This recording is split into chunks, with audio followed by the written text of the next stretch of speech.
Yegate tuli mwogera ko nga awummula. Tuli soma bali abadde asomba ng'omutume kati awummudde. Cephocal gamba ki? Yone Cephocal mumu okubugala bw'amaanyi Dr. Cephocal. Yone atamukira pulufuga ne pulufuga n'amulega enkaka. Yono! Leera ne kamba bulyo buli muntu yeekalakasa n'ekkomera liraba edduka. Natulira Cephocal ng'alebera alinga ennyama ku mengaani.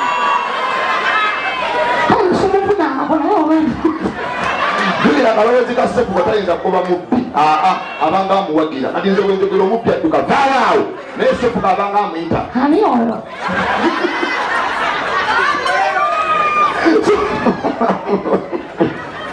Lwasa tosekanze bwenjasa mu budde bukya. Cephocal obuuza kwandika kikabiri njagala kusubula ne muno byakuba omuziki.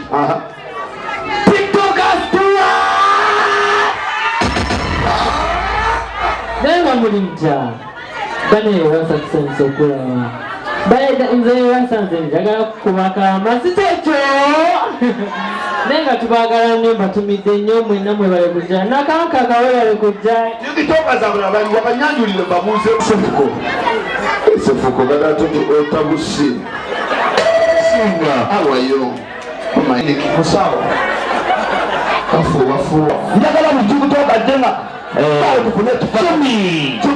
okay. Oh no, Jowie.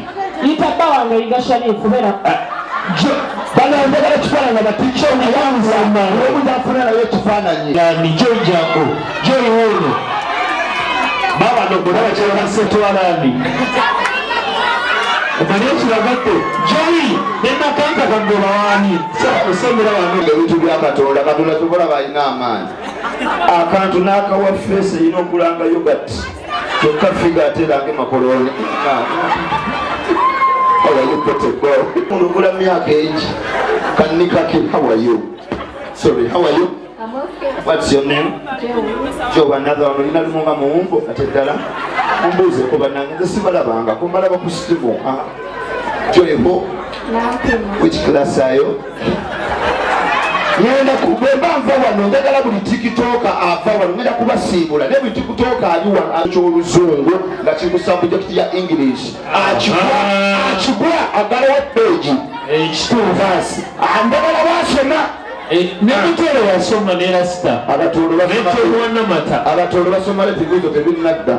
Yasoma. Mutolo aliwa. Muno Cephocal nsaba bali baawukanye ono Nakankaka ono Jowie njagala bagatte bonna babeere ku musajja omwo bali eki kikole ebeera tumonyole sebo mukulu ono yani Nakanka oli ye Nakankaka ono yani ono Jowie naye ono ye Dr. gatta embeera Cephocal abantu oli abalongo kikibu wano wa TikTok ani alondongo akola ki ayatule ku Nakankaka simanyanga nani ate sibate Jowie basana ko batokubaddamu omuntu omu okuja wano mbeero wano baweza omuntu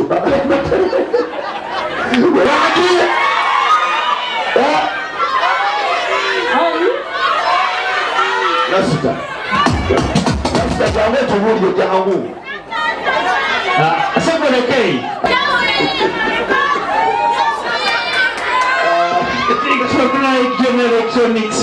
njagala nti okugenda kukola nze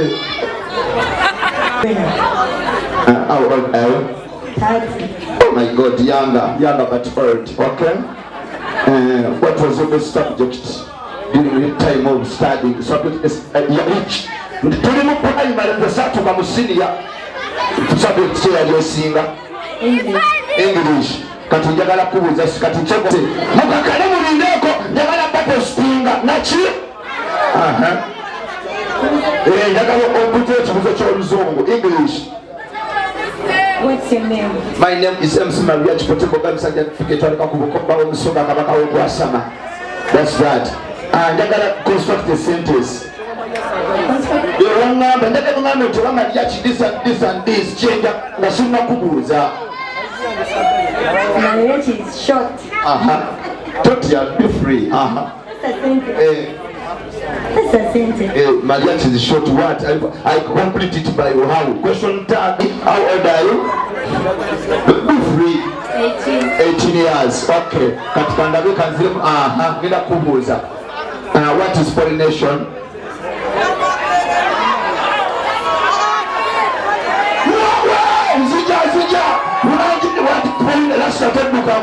What's pollination? Pollination?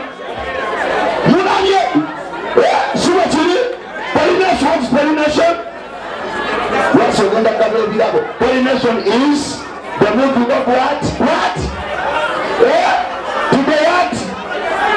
The stigma. How are you? What was your best subject by then? English. Okay. What is? Can you make a sentence? What is O-N-E? What is O-N-E? Oh, that's one. Yeah.